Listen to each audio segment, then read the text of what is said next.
Hey, everybody. It is David Jeunesse on August 28th here, Wednesday. And this is part two of our Tech Exchange Conference speaker coaching program. Thank you for joining us. Thank you for viewing the recording if you're seeing it a little bit later. This is going to be a great hour, building upon the first of our series that Paul Cortellesi did a couple of weeks ago on storytelling and the essentials of storytelling. Today, we're going to talk about unlocking the secrets to captivating conference presentations. And that is really engaging with the audience and there's a lot of ways and a lot of techniques, and that's what our special guest is going to help us with. But before we get started, I also want to make sure that you know that you have some resources for you in the speaker portal um, to help you advertise your sessions at TechXchange.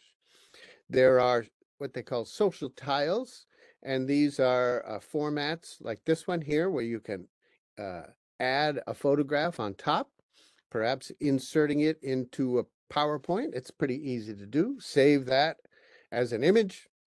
You can have one with your company name and logo or one without your company name and logo. Totally up to you. There's other colors and other things uh, to inspire you there. So pull that down from the speaker portal. Let the world know that you're going to be at Tech Exchange, and I'll keep an eye out for you. So just a little note there. We're going to get started here. And what I'm going to do is stop sharing because what's lovely and refreshing is Gary said, I might have a slide at the end, but it's not going to be a PowerPoint heavy thing. And I love that because it's all about engaging. So in Tech Exchange in Barcelona, the EMEA version that we did in January, I met a man who said his life was changed by an encounter that he had at the conference.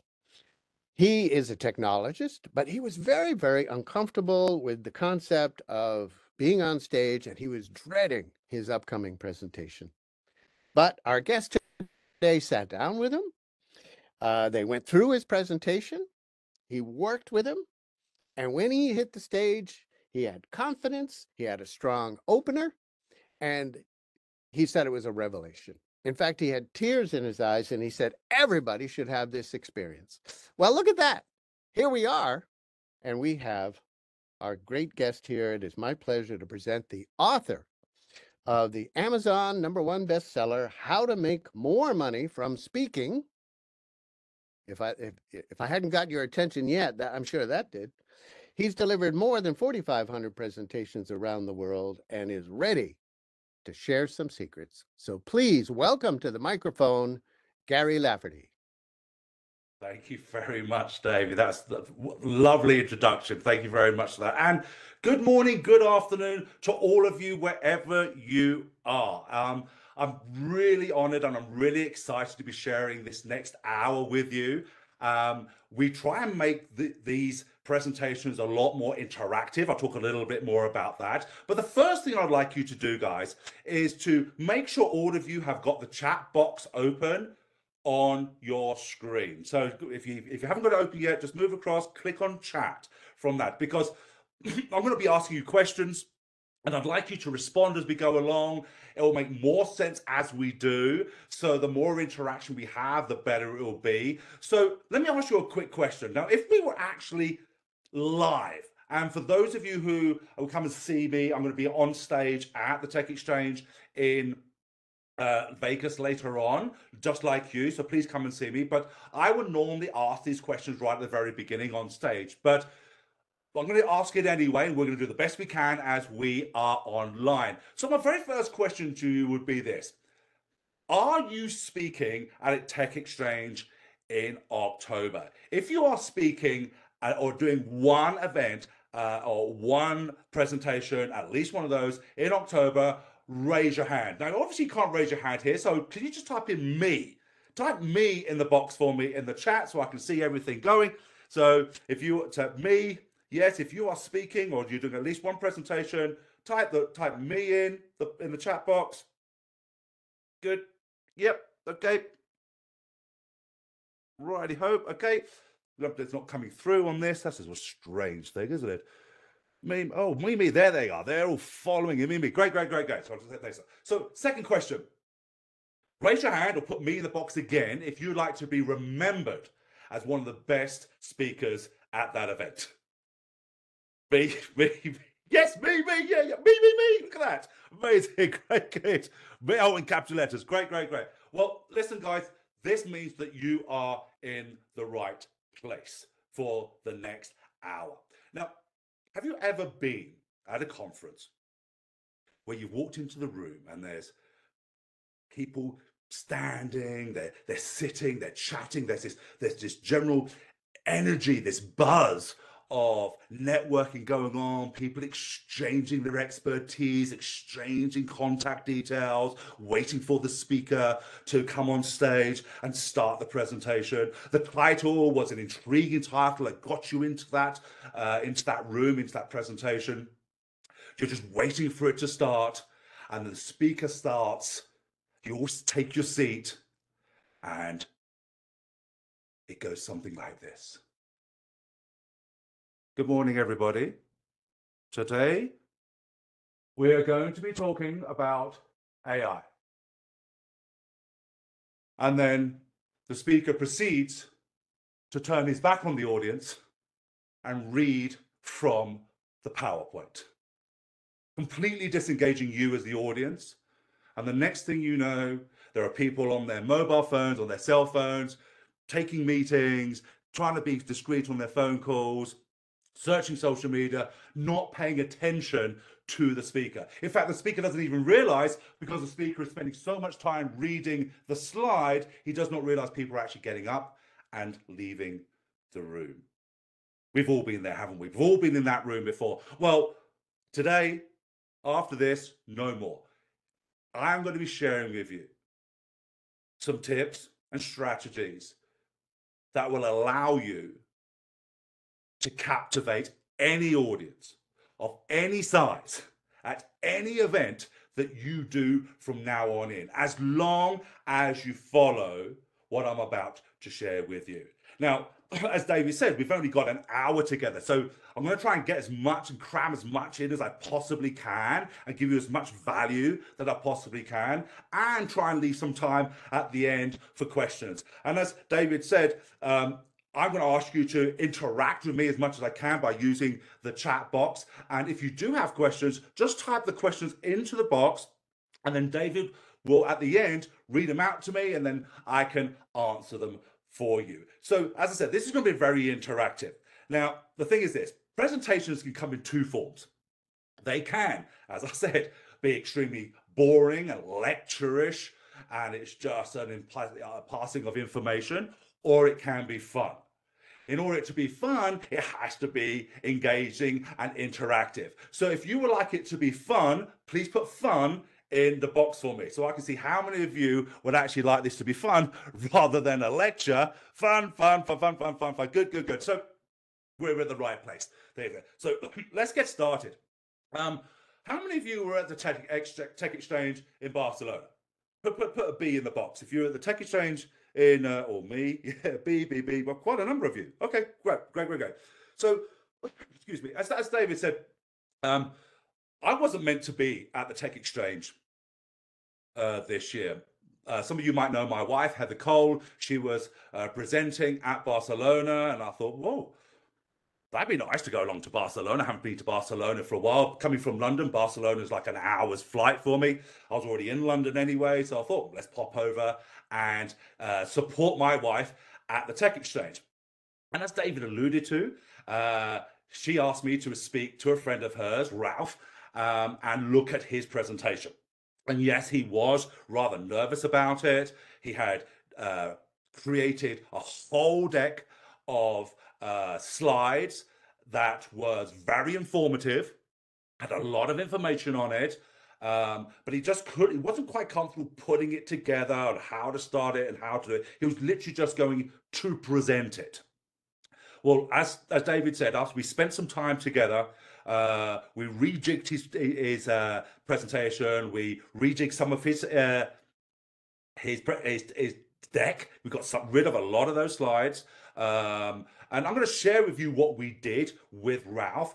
But the end result was that at the end of his second presentation, not only was he far more comfortable within that presentation itself and delivering of that presentation, he had the confidence which he installed on the audience that were totally engaged with him. He got a standing ovation, and at the very end, he had a line of people queuing up to speak to him. From that, he got business opportunities, he got speaking opportunities just from the ability to present well. And that is what I'm going to be showing you how to do in the next hour. And as David said, what I'm sharing with you isn't theory. I have conducted over 4,800 presentations. So this is real boots on the ground stuff that I'm sharing with you, what works, what doesn't work. I've spoken worldwide, from Australia to America, from South Africa to Singapore to Sweden and Europe as well. I've shared the stages with Steve Wozniak and Jordan Belfort, the Wolf of Wall Street, and been on big stages and know really what defines a great presenter to captivate the audience and an average presenter who just presents.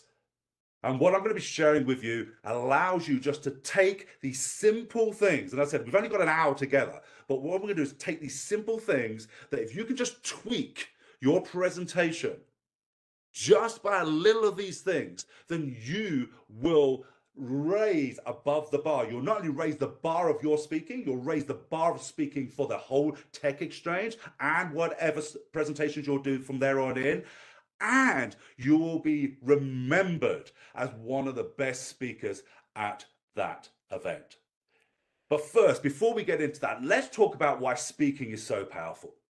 Why I believe speaking is such a vital tool for everybody, whether you're an employee in a company or whether you run your own business or whether you're a technologist, or it doesn't matter what you do. We all need to be better at speaking, because speaking is one of the most powerful skill sets that you can have as a human being. When you speak well, you can do a number of things. The first thing you can do, in no particular order, is to convey your expertise. You are an expert at what you do. It's how you share it to other people that makes the difference. You see, if you cannot impart your expertise, impart your knowledge in a way that is accepted and into a captivated audience, then it's just like throwing seed onto dry ground. They will not grow. In fact, they'll be blown away by the wind. It's a wasted time on wasted words of you just presenting. But if you can impart that knowledge, you remove yourself from the invisibility, the expert invisibility, as I call it. Being the best kept secret as an expert is probably the worst place to be as an expert. You know your stuff, you've got years of experience, you know it can change lives, you know it can change businesses, but if you are the world's best kept secret because you cannot impart that knowledge, then that is wasted. So learning how to speak and impart that knowledge is vitally important. But also it builds trust and credibility. And when you can build trust and credibility into your audience, rather than just repeating words verbatim, people start seeing you as the authority that you are. It inspires confidence not only in you, but in your audience as well. But also in the message that you impart. How many times have we heard people speak and it just goes in one ear and out the other? And that's because it didn't land. Your message didn't land because it wasn't engaging enough with that audience. Speaking well also allows you to connect with others from all around the world. When we have events all around the world, live, pre-COVID and now, that's great. We get to meet colleagues and peers and audiences from other sides of the globe. But when COVID hit and online presentations took off, that allowed us to be on the computer in people's desks, literally every corner of the globe, forming new social connections and engaging with stakeholders and business owners and audiences that we couldn't do before if they would have live events. So this hybrid world that we now live in of online events and offline events has given us no better time in history than now to start sharing our message, stepping up for you to gain more confidence and step up in your career to where you really want to be. Speaking also allows us to improve communication, develop critical thinking skills, thinking on your feet, and developing more persuasive abilities. Now, before some of you start going, "Whoa, I don't want to be more persuasive. I don't want to start convincing people and stuff like that." You've got to understand that being persuasive is what we all do ever since we were children. If you have children, put me in the box. If you have children or nieces, put me in the box for me, will you? Me, yeah. Because most of us either have children or nieces or grandchildren and stuff like that. Now, aren't they the most persuasive human beings on earth? We would all learn that way. Why? Please, can I have it? I want this. What if I do this? They begin negotiating at such a young age. And most of us will then give in. But as we start and grow older, we learn to dial that back a little bit and not be as persuasive, and then start thinking that's the norm. But in reality, we have to be persuasive in our careers to get what we want. Otherwise, we will be looked over. Our ideas will be shunned into the corner and not taken seriously. So by being persuasive, I don't mean by being coercive to other people and pushing people into a corner. I mean persuasive in making other people understand your point of view. And speaking allows us to do that by using the words and the messages that we have. But more importantly, and certainly from my point of view, we're all speakers here. A lot of you will be speaking at the event and many other events to come. More importantly, I believe it's an honor to speak. There's just under 8 billion people on this planet. And public speaking, as we know it, is one of the most feared things to do. So the ability to be able to share your message, the ability to be able to get up in front of an audience and share your thoughts, your ideas, your messages should be an honor for each and every one of us. As we know, speaking and sharing stories, as Paul mentioned 2 weeks ago, has been with us since the year dot. From the Sermon on the Mount to Martin Luther King, to Steve Jobs, to anything that you can imagine, where we can explain to a story to masses of crowds and get them to see a different way of thinking, to see a different way of doing things that they never thought of before. And to hold that honor really should be vitally important to us as speakers. You have a message to give. You have a thought process, a service, a product that can dramatically change people's lives, change people's businesses for the better. And if you cannot communicate that in a way, then really you're doing them an injustice as well, because they'll never get to experience you or it or whatever the case may be. Speaking allows us to make a huge impact on others, using our words, your words, the words that you want to impart on people. In other words, speaking and captivating an audience has not only been ingrained in history as human beings, that's been passed down to you and I, but it allows us to influence decisions. It allows us to motivate change in people and for them to see a different and better way of doing things. Have you ever given a presentation?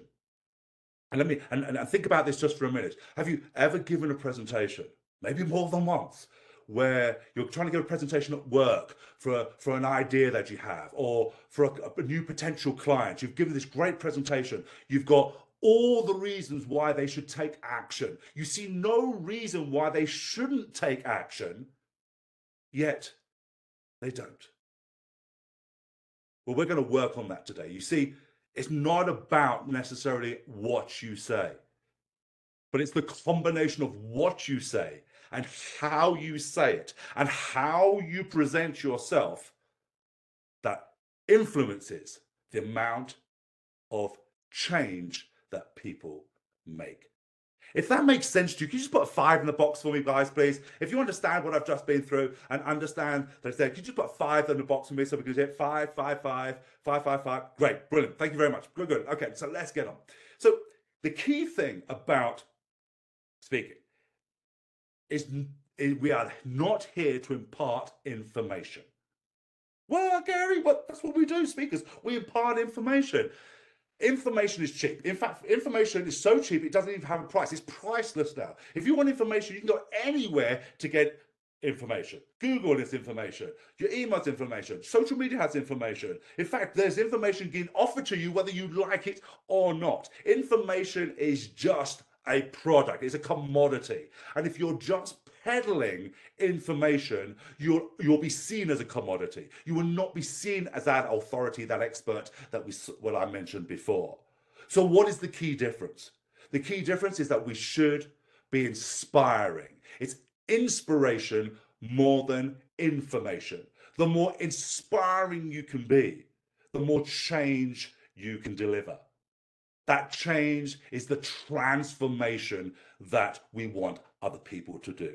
Now, if you're just like me, we want the people to be the very best version of themselves. We want them to have the best business that they have. We want them to have best departments and careers that they have. But that comes through change. It does not come through information.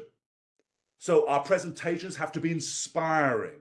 Our role as speakers, number one, is to change the belief.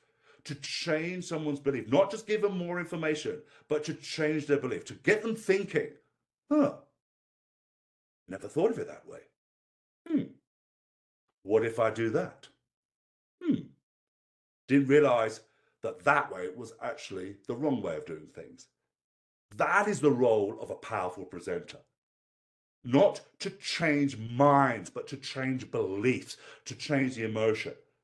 Especially in the tech world, especially when I'm training and coaching people in tech and in engineering, there is this wrong culture that's been cultivated over many, many years, that respect in engineering and respect in tech comes from being the person that's the most knowledgeable. The speaker has to be the most knowledgeable person there in order for people to like them. This thought process of the more I can show them how clever I am, the more they'll like me. In fact, psychology has proven that is the opposite. You need to be more interested than interesting. And by doing that, allowing people to be the hero in the story, you should not be the hero. Our role as speakers, to captivate our audience, is to be a guide, is to show them what is possible, is to be the Yoda, if you like. In fact, how many of you have watched Yoda and like, how many of you know who Luke Skywalker and Yoda is? Just type me in the box, right? This audience should all know Luke Skywalker, all right? Absolutely. So who's the hero? It's Luke, isn't it? Not Yoda. Yoda is the guide. Luke knows he needs Yoda. Yoda is the one with all the experience. Luke is the one going through the journey. But in tech, it's in engineering, it's in accounting, those industries where I see people try and be the overall expert, and therefore almost crushing the dreams of other people. Going, look, I made it, don't know if you guys can, but here's the information, and that's not how you captivate an audience. Our role is to take your audience onto their journey. Your journey now from today onwards as a speaker can only look more forward. Your journey now, it can get better. Your ability to become the most remembered or one of the most remembered speakers at any event that you do is so much easier now that if you follow what I'm about to share with you. So that being said, now we have all of that, and you're understanding that your job is to be the guide to your audience. Here come the tips for you. Now, I want you to write these down as much as you can. Again, I'm going to ask you to be as interactive as you can. But the very first thing we need to know is this. When you're asked to speak and asked to present, before you even write or a sheet of paper, or a word of your presentation, or even start doing a PowerPoint or whatever, the first thing you should do is to know your audience. Who is your audience? Who are you speaking to? But what really matters is, who do you want your message to land with? So I've got a question for you, and I want you to type it in the box for me. Who is your audience at this event? At the Tech Exchange, who do you want your message to land with? Write it in the box. If you know who your audience is, or you think you know who your audience is, write it in the box for me. I'll take a quick sip of water for that. Potential clients, potential customers, peers, experts, AX experts. Who else do you got? Existing, potential customers, technical experts. Great. So those are the people. Now we know we've got thousands of people. There's 1,000 individual speakers there. We've got lots of events going on. We've got lots of people there. So if you know who your audience is in the sea of sameness with all the people there, it makes your life so much easier to captivate your audience and be remembered if you direct your message specifically at the audience you want your message to land at. It is not for everybody. Your message isn't to land with everybody, for everyone to think you're great. Your role is to land the message with the people you want to talk to. Everyone else doesn't matter. Everyone else is just there as putting bums on seats. Your role is to make sure you know who your audience is and what do they need. Why are they there? When we were talking with Ralph and we rejigged his presentation, Ralph was very unclear as to who he wanted his message to land. He went, well, it's all clients, so anyone in that room could be a client. Really? Anyone? I don't think so. So if we worked exactly what he did, with the problem that he solved, the outcome that they got, it was a lot easier to find out who he was aiming his message at. So knowing your audience is the very first thing you need to do. So now you know who that audience is. The next step is to ask yourself, what do you want from that presentation? Before you've even written anything, what do you want to that presentation? Like everything, you've heard the phrase before, what can't be managed, can't be measured, can't be managed. So you need to measure this. When you do your presentation and you spend the time to create it and then deliver it, what is the outcome you want from that? Some of you have said potential clients, some of you is to get known from that. How many clients do you want from it? What specifically are those clients looking like? What are specifically what they want when they come to that presentation? So not only do you want to know what you want from the presentation, you want to know what you want them to get out of the presentation. It isn't just, remember, it's not just about information. This is about inspiration. What do you want them to get out of the presentation? How do you want them to feel after listening to you? One of the easiest ways to do that is this. If I deliver the same presentation as you, it's how you make them feel that's going to determine how well you are remembered. So if I deliver a completely logical presentation and you deliver a presentation that makes them feel a certain way, you will be the person that they will remember the most. If you delivered an inspiring presentation as opposed to an informational presentation, you will be the one that is remembered. I will be the one that will be forgotten. So you want to think about, what do you want them to feel? What do you want them to get out of your presentation? And now that you have those two things, there's one final thing that you need to do before you can start your presentation and creating it is, what do you want them to do after the presentation? What do you actually want them to do? Do you want them to line up and speak to you like Ralph suddenly had all these people at, excuse me, at the end of his presentation, lining up to speak to him, to get to know more about him, to know more about his product and his service? Do you want them to get onto a webinar with you? Do you want them to book a demo with you? Be very clear in that one presentation with that one outcome. Now, it doesn't mean it's got to be the same outcome for every presentation you do, but for the presentation that you're doing, what is the one outcome that you want? If that makes sense to you, put a 1 in the box for me, guys. If this one I'm trying to say to you makes complete sense to you, put a 1 in the box. Good, good, good. 1, 1, 1. Absolutely. Good, good. So now you have that desired outcome. The next thing to do is to now get up and present. Remember, this is all about creating your presentation and your slides. I'll talk more about that later on and how we can work together and help you do that. But this is about captivating your audience at the event. So the next thing we do, okay, assuming now you've created your presentation, is how you come across at the event. Now, this is going to be a live event, obviously, in Vegas, and any live events you do. Now, as I said, post-COVID, we've gone a lot more into online stuff. So how you present online is different to how you present live. When you come and see me present live, you'll see me do this a slightly different way because we interact with the audience a slightly different way. But the first thing you need to do is to what we call find your place. When you walk on stage or when you walk up in front of your audience, there is a procedure that I'd like you to do.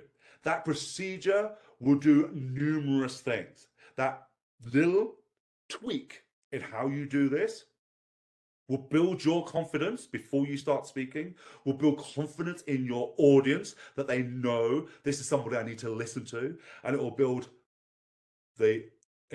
confidence in your message that you're about to deliver. So what is it? What is this thing? It's what I call center stage first. So when you walk onto the stage, whether it be a big stage or whether it be just be at the front of the room, before your presentation, stand at the side. Now, most of you are doing that. You'll be working on your laptop and making sure things are working. But remember, before you start speaking, to do this one thing, center stage first. It's as you come, you walk up to the center of the stage in front of your audience. You plant your feet in a comfortable position. Ladies, gentlemen, however you do it, for gentlemen, really shoulder width apart, not wide with your hands in your pocket, jingling your thing, waiting for people to be quiet. Ladies, don't just be hanging like this. You want to be a very confident pose, head up, looking at the audience. Plant your feet, do not move, pause, smile, and scan your audience.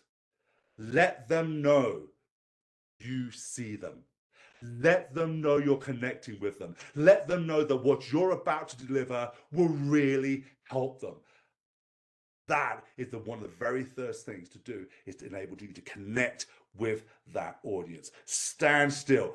Pause for a second. Gather your thoughts. Gather your confidence. Only for a second or two. Smile and then look everybody in the eye as you glance around the room. And then you start speaking. Once you start speaking, the room's quiet, you've now got the audience. And please, please, please do not stand behind the lectern. The lectern isn't a safety blanket. A lot of people stand behind it and then turn around to the slides. You want the lectern to the side and you stand in the middle. That boosts your confidence. That boosts the confidence in them towards you and boosts the confidence that your message is an important one to make. If that makes sense to you guys and you like that, put a 2 in the box. If that makes sense to you and you like that thing, 2 in the box. Walk on, pause, smile, scan, speak. And that is how you captivate it. So 2, 2, 2, glad you've got it. Next thing, now you've got them, what do you actually say? What do you actually say to start your presentation that doesn't ruin what you've just done? Well, this is what I now call the opening gambit. And at the end, guys, I'm going to share with you how you can download this a cheat sheet I'm going to give you. But the very first thing to do in your opening gambit, guys, is once you stand still, is ask a generic yes question. Pause, smile, scan. Raise your hand if you've come here to learn how to build your tech business. You raise the hand. Raise your hand again if a second yes question. Once you have 2 yeses, you can get away with 1, but preferably you want 2 yeses. This is what we call audience compliance. And once you have the audience going, yes, yes, they are more in tune to listen to you. They're more engaged. You don't need to come in and say, can you hear me at the back? Everybody got that? Lovely to be here. Thank you very much. You're wasting what I call airtime real estate. Get in there, ask a question, plant who you are. I am here to talk to you about this. Raise your hand if we're going to talk about AI. Raise your hand if this is a challenge for you. Raise your hand. Get them engaged in doing something, and you can do that. Now, one of the little tricks that I like doing is if they don't, you're obviously getting in a room. People sometimes feel awkward about raising their hands. So what you need to do is say, raise your hand if you do this, raise your hand if you do this. And one of the things I like to say is, now raise both hands if you're never going to raise a hand no matter what I say. And that usually gets a nice little giggle in the room, and people relax a little bit more, and they'll move on. Now, if you notice, that's exactly what I did with you today. I got you to raise your hand or put yes in the box, got you engaged straight away. The next thing I did was to give you the outcome. I shared with you an outcome that if you pay attention to what it is and put this into action, you'll be able to captivate any audience at any stage, at any event, given any presentation. What is the outcome that you are going to deliver? What is the outcome they're going to get by listening to you for the next 20 minutes, half an hour, 45 minutes, an hour? Make sure you put that right front and center so they are now ready to receive your message. There is no need for your resume. There is no need for 7 slides on what you do and what exams and degrees you got and your experiences and the companies you've been with. You don't need to know that. They don't need to know that. You're already an expert by the fact that you're on stage. If there is an MC, the MC has probably just introduced you. If there is not an MC, then just give 3 or 4 reasons why you are qualified to talk to them about this particular topic, that you can deliver this particular outcome at this particular presentation. That's all you need to do. You've already got them engaged. Don't send them back to sleep. Stop competing for smart prizes here. Stop competing for who is more intelligent. Stop competing with your audience. Remember, inspiration, not information. All right? Inspiration leads to transformation. You want to empower them to take action, empower them to take the next change in their life. Let them be the hero, not you. You're the Yoda, you're the guide, they're the Luke Skywalker. So in order to do continuous engagement, there's certain things we can do. The first thing is called bounce. Now, bounce is what I've been doing with you all the way along today. If you hadn't noticed this, have you ever been in a room where, do you remember when this happens? And all I'm doing is taking you to a real life example that you can imagine, that you can remember, get you to be in that position, and then associate it with what I'm about to explain to you. That way, rather than just listening to me, you take that audience off to another place where they are personally go, yeah, I remember being in that place. I remember being in that room. I remember when a presenter turned their back on me. That engagement level with your audience puts you as the expert, puts you as the authority, and anything else you say from there on in lands with far more impact. Telling stories. Paul, number 2, is telling stories. Paul did a great job explaining. If you haven't watched Paul's one, I thoroughly recommend you go and watch Paul's one. Telling stories. Using stories to bring emotion to what you're wanting to explain. Especially in tech, especially in engineering and accounting, it's very logical. But people make decisions by emotion. Logic and emotion, not just logic. So what we need to do is tell stories of how they're engaged, or how, let's say, I've done this before and that I've created a path for you and shown you that if I can do it, then someone else can do it. If a client can do it, then you can do it. If their life gets better, then you can get better as the audience. Remember, we're here to empower people, not to just give the information. So tell stories where you can. Show them the journey, show them the path that they just need to look. But sometimes people just don't know where to look. Sometimes they know they need to go on a journey, but they just don't know which way to go, which way to turn, who they need to be their guide, their Yoda. And it's our job, our privilege, and our honor to be able to show people which way to go. The third is to ask questions. Ask questions like I have for you. Remember, when I ask you this question, remember when I ask you another question, I'm getting you more engaged into my presentation. It's almost a hybrid. Rather than me talking to you, a one-way conversation, we are living this story together. We are living this journey together, bringing you in at every opportunity that I can by asking you questions, but also asking for check-ins, making sure that you're still with me and you understand what I'm saying and that you can see the impact that it can make. And the fourth is use analogies, making things simple in tech, engineering, medical, law.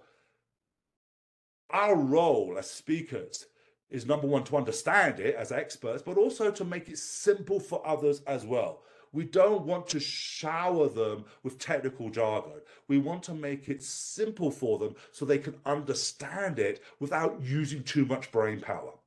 Yes, you can give them credit and go, well, they got the brains to do it. Why don't I just explain it in the most hardest way possible? No, but if you explain it simpler, they're going to remember you because, oh yeah, remember when so-and-so said this. So let me give you an example. Use outside world examples. So let's talk about planning analytics. So if you know my wife, you know she's in planning analytics.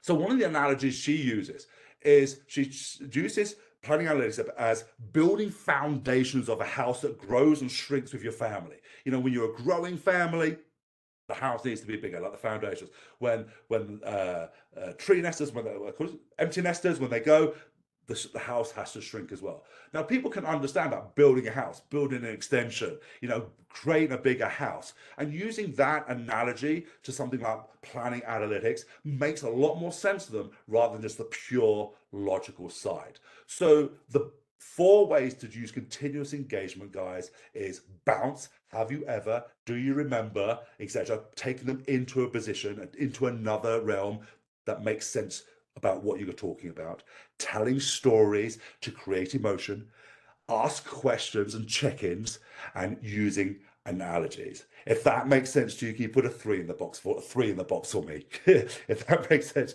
if everybody's following that, 3. Oh, love that. Okay, bounce. Thank you for typing that in. I really appreciate that. Excellent.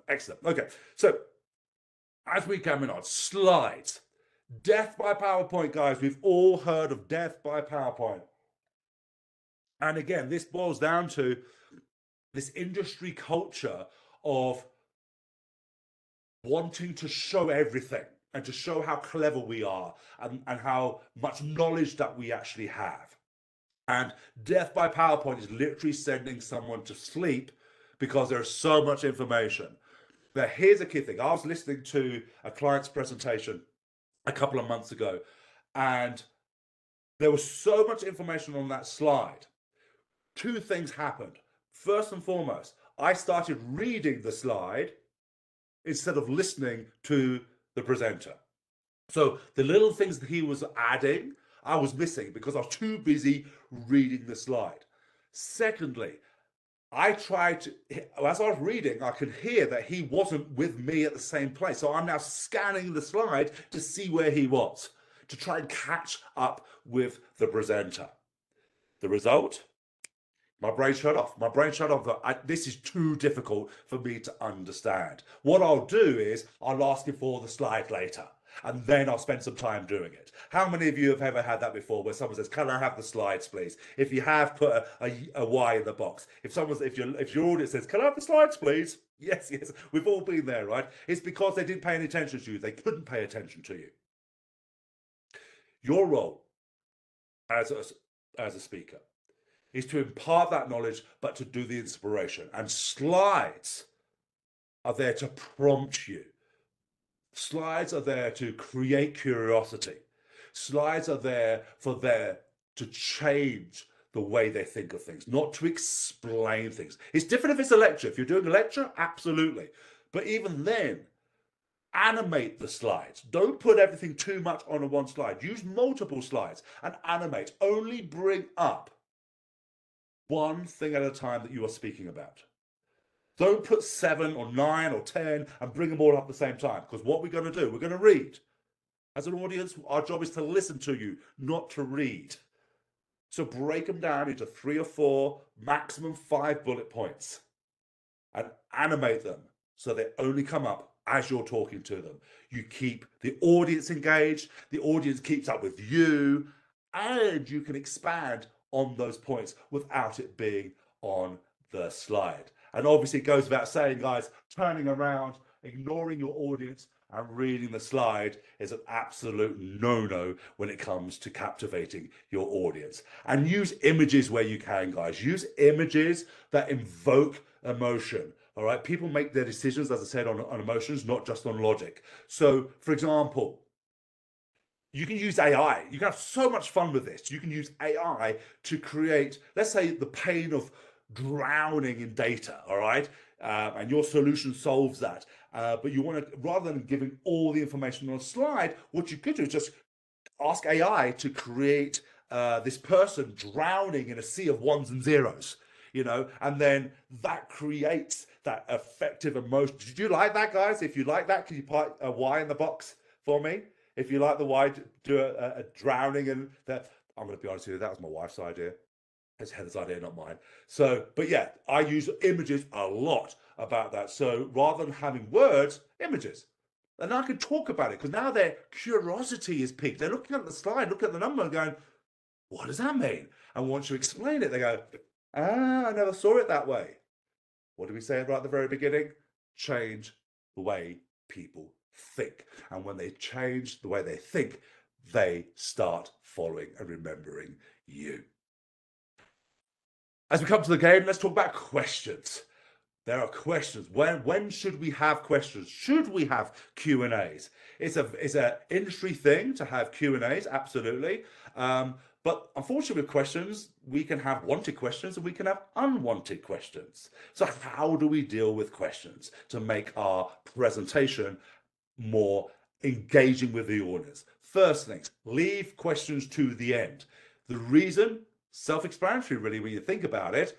If people are asking questions throughout your presentation, it stops the flow.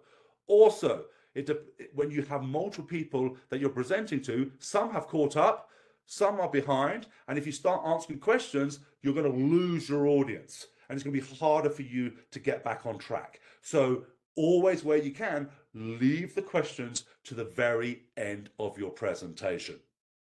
Now, one of the other things you can do, here's a quick little tip for you, and we'll talk more about that when we're actually live at the event, is that if you know certain questions are going to come up, add them to your presentation. So for example, it could be, now you may be wondering how I'd actually get the time or find the staff to start using this new piece of software. Well, the answer to that is this. So you know that question is coming up, you put that into your presentation. That way, it eliminates that question at the end. Usually if there's one question, other people are thinking it, and you are just making sure it's part of your presentation rather than having to deal with it later on. We also want to do what we call deflect the hoggers. The hoggers are the people that we call Brians in my industry.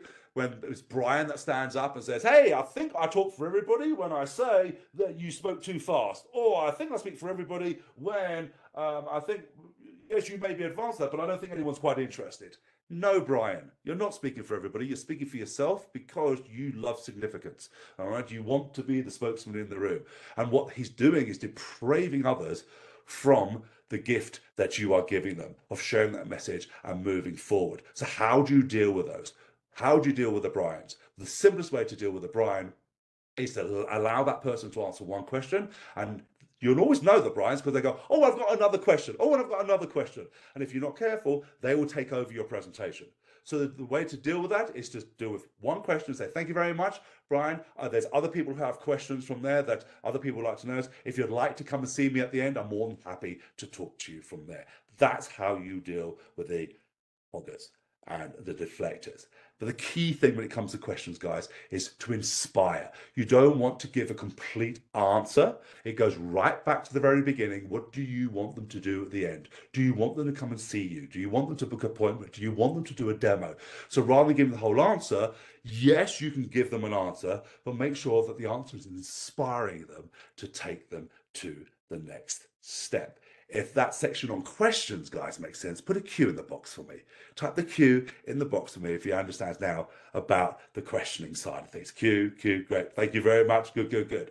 So the final thing here, guys, to have and engage. You've done so well. You've stood well. You know your audience. You know exactly what you've walked up on stage. You've demanded and commanded the authority that you are, the expert that you are on stage. You have delivered your presentation. You've had messages that land. You've engaged them with questions and stuff like that. And you're coming to the end of your presentation. What is the final piece of your engagement? What is the final piece to captivate the audience of your presentation and to make sure that your presentation was worth your while and your audience's time for spending it with you? Excuse me. And that is a call to action. You should always have a call to action at the end of your presentation where you offer more value. The next step. If you've done your presentation correctly, there should be so many more questions that your audience has. Remember, we're opening minds. We're transforming people's lives and businesses. And they're thinking, oh, never thought about that. How do I do that? Oh my God, the hour's up. That went really quickly. What do I do? What's the next step? People need a little nudge every now and again. People need to know where the next step in the path is, or even where the path is. So by offering a call to action, you're allowing them and giving them the opportunity to get more of you, to get more of the speaker they just loved listening to, and thinking, this person is my Yoda, or potentially my Yoda. I'm not sure yet, but I just need to know a little bit more information. So what is the next step? So by not offering a call to action, you're actually doing them an injustice and not allowing them to move forward to the next step. So what kind of call to actions can you have? Well, it depends on what type of event you are speaking at. A lot of events, depending on if you're at a corporate event or a pay-to-play event or a speaker event, some of them, you are not allowed to sales. You're not allowed to come across sales. You're not allowed to sell anything. Well, that's fine. Then you can do something very, very simple and offer them to come to the back of the room and speak to you at the back of the room. If you've got a booth at the event, you can ask them to come and meet you at the booth. Make sure you give them the answer. Make sure you tell them where the booth is, what time you'll be there. What I love doing is saying, I'm going to be there right after this presentation for the next half an hour. Come and see me now. Telling people what to do as opposed to come and see me at booth 322 over the course of the next 3 days. Chances are they'll get sidetracked and they won't do it. And you've wasted that opportunity. So get them to come and see you at that. The other thing you can do right now is to use QR codes. Get them to pull their phone out. Click on a QR code, and that QR code takes them to where you want them to take, maybe to booking a demo, to booking an appointment, to booking a call, or whatever the case may be, or a free guide or whatever. But it allows them to take the next step with you, with your presentation. So as a recap, guys, what we talked about as we're coming up, the time is not too bad at all, is why speaking is so important. You know, the power that we have as speakers, the power that we have to help people change and take a different direction and to think of things in a different way, to make an impact, to build credibility and to build influence. We talked about knowing your audience and knowing who your audience is and who you want your message to land with, rather than your spray and pray and trying to attract everybody in the room. We've talked about know what you want out of the presentation and what you want them to do and what you want them to feel throughout your presentation that keeps them engaged when you're speaking to them and makes you the most remembered speaker of the event. We've talked about finding your place on stage, where you start as you mean to go on as the authority and the expert without having to push it down their throat. We've talked about the opening gambit, getting them to raise their hand, getting them to raise both hands so you've got everybody going if they're not too interactive with you, making a little joke about it. And we talked about continuous engagement with the bounces and stories and questions and things like getting them more and more involved in your presentation rather than just being a passive audience member listening. Worse still, being on their phone and their social media, listening to something else rather than you. We've talked about not overpowering your slides and making sure that the slides are on point with 3 or 4 bullet points that you animate and use AI to help you with thought, emotional evoking images that gets the brain thinking and gets them more engaged with you. And how we leave Q&A always to the end and not during. That allows you to present in a way that you can get your message out unencumbered and allows them to sit on the edge of their seats ready to ask you the questions at the very end. And talking about the end, make sure there is a call to action so that you can take them on the next step of that journey. So that as we wrap up to the end, and as I said, everything I've taught you here, everything that I've shared with you, I've actually done in this presentation with you, and I hope you notice that. And so one of the final things I want to do is actually share my screen, because when I'm going to share my screen now, there is going to be the final thing that I shared with you. Make sure that comes up. David, can you just tell me if that's come up correctly? It is up. There it is. It is. So, thank you there. So, ladies and gentlemen, what I'd like you to do is to pull out your phone. Please pull out your mobile phone. It's around with you somewhere in your pocket. So, pull out your mobile phone, hit the camera button, and press and get that QR code. That QR code will take you to the Dropbox site where I have a essential speakers cheat sheet for you, which encompasses everything I have spoken about today for you, that you can just download, and every question that I've asked you to do, you can actually write your answers in there. So the first thing I want you to do, guys, as I said, is take your phone out, take the QR code, download your cheat sheet that you can have and you can use for every presentation moving forward from today. And if you're going to be at the TechXchange, please come and see me live. I'll be presenting twice on Tuesday the 22nd. We're going to go more in depth into the stuff we talked about today, plus other things about how to build your business using speaking as well, and to gain more clients and more impact. I'll be speaking at 12:30 and at 5:30. And this is an amazing thing which David and IBM have put together. We're going to do some one-to-one coaching. Bring me your presentation at 3 o'clock into the sandbox, and we will go through your presentation. And I will help you like I helped Ralph, and hopefully we can change things, and hopefully you can have a queue of people waiting to speak to you at the end of your presentations moving forward. And that's the LinkedIn where you can get me at LinkedIn. It's been an absolute pleasure talking to you. I hope you got a lot out of it. David. Hey, if you see a little smiley face and a hand at the bottom of your screen, pick out, I'm just doing clapping hands here. Yay. Take a bow, Gary. Thank you so much. What a wonderful hour.